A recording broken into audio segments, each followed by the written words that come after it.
weeks ago on a Wednesday, when we have a large crowd that comes in here for the Common Ground Cafe, Annie, our team leader, was out of town, and so I was supposed to get here early like she usually does and open up.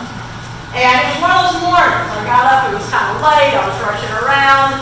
I was sure that I stuck my key in my office on my arm so I could get into the office. I came here and I was ready to come in. I had an armload of stuff and I went around, I put it all down, opened my office door, put it in my office, went to the kitchen, put some more stuff down, put some more stuff down here, went to the bathroom, came back out, and in a little bit I needed to go back to my office to check my phone about something, and lo and behold, the key was not on my arm. And though I had a second key, I wasn't really sure where it was, but I was sure it was not with me. Nor was it hidden someplace in the drawer. So I realized that I needed some things out of that office in addition to the phone. I realized that my purse with my driver's license was in there. I wasn't sure where the other key might be, but I remembered seeing a key in my jewelry box. And I knew Jim was gone, so I couldn't call him, plus my phone was in the other room, and all I know to do is punch Jim. I don't really know what his number is, so that didn't help me either. So by that time, some other people came, I turned over things to them, I drove home, trying to be very careful not to have an accident since I had no driver's license, looking out for roadblocks and all the things that run through your imagination. And all the time, praying really hard that A, there was a key in my jewelry box, and B, that it was the key to my office, and that I would be able to know that, so that I would know that I had the right key. So I get home, and fortunately I had another key to the house, so I was able to get in the house. So I get in the house, and I go to the jewelry box. Lo and behold, there is a key there, but there's nothing to tell me whether it's the right key or not. So I stood there for a minute looking at this key, trying to kind of get some kind of vibe off the key that, yes, I am your key, I'm the one that you want. I was trying to remember if it looked like the one that I usually wore on my wrist, but I couldn't remember whether that was brass looking or a silver one. It's silver, by the way, looking. I just didn't know. And so I had to kind of guess, because I knew the other key was lost. And I wasn't at that time completely sure it was even in my office, but I knew it wasn't where it was supposed to be. So again, I get back in the car, I drive very carefully over here going, please stop, let this be the key. Which of course, it's either the key or it isn't the key. I'm not going to change the key while I'm in the car. That's not the way it works. God works by mystery, not by magic. So I get here, I come in, lo and behold, it is the key. It opens the office door, and there in the middle of the floor was my key like that. Apparently, I had tried to put it in the pocket of my skirt and just did that, missed that. So I was so happy. I just said, thank you, I'm so glad I found my key, you guys. And I went around, I told all the volunteers what had happened, and that I found my key. I was overjoyed, because something I had lost was found. I told the story to many. But you know what I didn't do? I didn't throw a great big party and invite the whole neighborhood in and go out and buy food and celebrate with everybody in the city that I had found my key. And in fact, if I had done that, I think they might have thought that the vicar of St. Luke's was a bit strange. Yet that's what happens in the series of parables that we hear this morning. A shepherd loses one of 100 sheep. And he goes out and leaves the other 99. Now, first of all, we ought to realize something different is happening there. If you were the shepherd in charge of 100 sheep and one went missing, would you just leave the 99 to fend for themselves while you went for the 100? So that in itself should kind of alert you, if you really were a shepherd, is that, something's going on here in the story Jesus is telling, all right? But this shepherd in the story Jesus tells does that. He goes out and finds this one sheep, because that sheep is as valuable to him as the other 100. And when he finds it, he doesn't just tell the other shepherds out in the field about it. No, he goes back, he calls together all his friends, all his neighbors, and throws a big party, and they celebrate. And nobody seems to think something strange about that in the story. Though I would imagine the people who heard the story thought, well, that shepherd's a little odd. Then he moves right into the story about a woman who loses a silver coin. And the same thing happens. She searches all over the house, spends her day looking for this coin, and then finally finds it. And no, she doesn't just ring up alone and say, I found my lost coin. She calls all the neighbors in, all her friends in, and throws a big party, which probably cost her a whole lot more than that one coin to celebrate. See, what's not surprising here is that they themselves rejoice in finding something that was lost. What is surprising is that they go overboard in their rejoicing.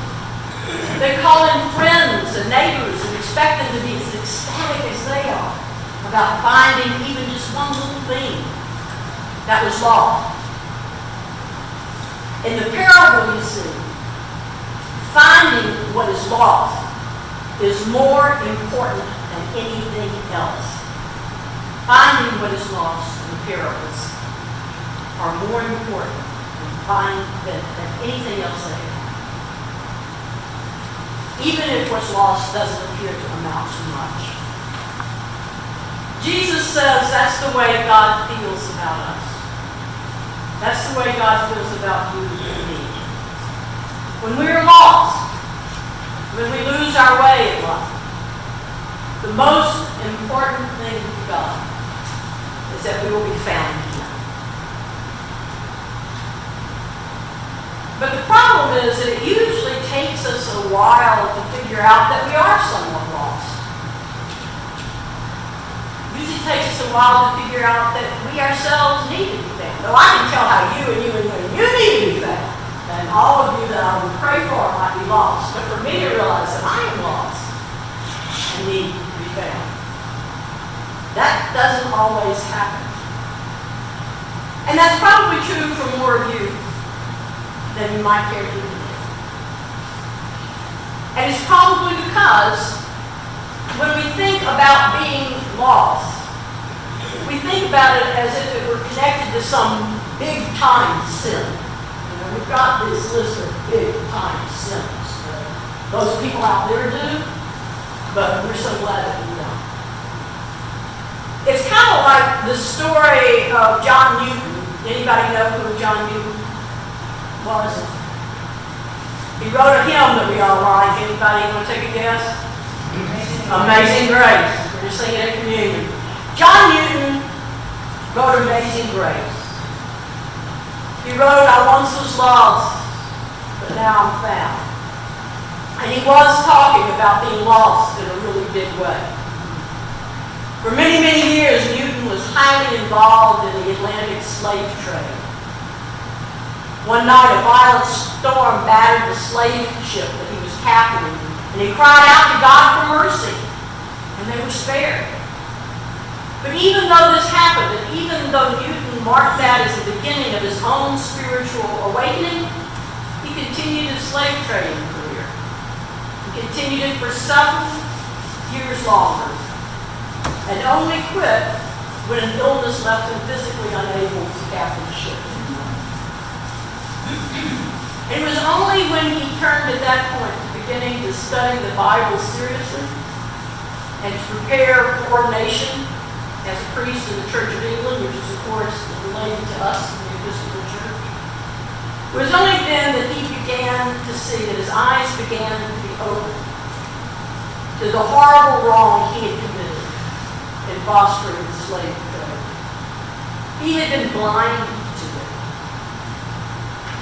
but finally he saw. In fact, it was his testimony before Parliament and some of his writings that helped to lead to the abolishment of the slave trade in England and in the British colonies. As a slave trader, John Newton was big-time lost with a big-time sin.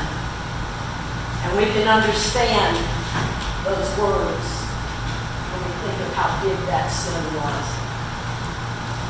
So it sounds like that might be the kind of sin that Jesus is talking about, that big time sin, when he says in these parables that God rejoices over the returning of even one sinner. Surely he's talking about that one sinner that commits a big time sin, like John Newton did. After the lost sheep parable, he says, I tell you there'll be more joy in heaven over one of these sinners who repents. After the lost coin story, he says, just so, I tell you there is joy in the presence of the angels over one of these sinners who repents. And certainly there is that level of thought in these parables about the big time sins. But if we stop at that level, we miss hearing how God's amazing grace touches the lost place in our own lives. And to find these lost places where God seeks us out, we need to first take another look at this word sinner, which so often appears in scriptures, in our prayers, and in the hymns we sing. Someone once told me that every time I see the word sin or one of its derivatives, it's very helpful to mentally think the word brokenness instead of the word sin. For example, in the invitation to confession that we read every Sunday, when we hear the words, let us confess our sins against God and our neighbor, it's helpful to think instead, let us confess our brokenness and how our brokenness has wounded God and our neighbors. And then in the silence, to ask God to show us the ways that our own brokenness has impacted the world and ourselves and each other. That doesn't get rid of big sins, because it's brokenness that leads to big sins too. It's just that we realize that we all have those places inside of us, even if they don't really lead to the big sins we put on our big sin list. Or when we hear the often used expression, Jesus died to take away our sins, it's helpful to translate that a bit and realize that Jesus died to take away our brokenness, not just our big time sins, but all of our brokenness. Realizing that it was because of human brokenness that Jesus himself was misunderstood and crucified in the first place. And it's through resurrection that the brokenness of death itself is conquered and we're raised to a new life. When we take this approach with us to the parables we read today, we hear Jesus concluding words in a new way. We hear Jesus saying that the cause of heaven's joy is about one person who is healed of his or her brokenness. When we think of the passage this way, we begin to get the message. Because the truth is, there are not 99 people who have no brokenness. And only one that needs amazing grace. And the remedy for brokenness is what? If you break something, what do you need? You break your arm, what do you need? You need condemnation for what you did to break your arm? What do you need if you have a broken arm? Healing. Nurse, what do you need? You need mending. You need mending. You need healing. So when we talk about a sinner, we're not talking about somebody that goes out and commits big time bad things and deserves to have horrible punishment, and it's them, not us. We're talking about how the brokenness we all have affects the way we live our lives, affects the quality of our lives, affects how we interact with ourselves, with others, with God, with all of creation.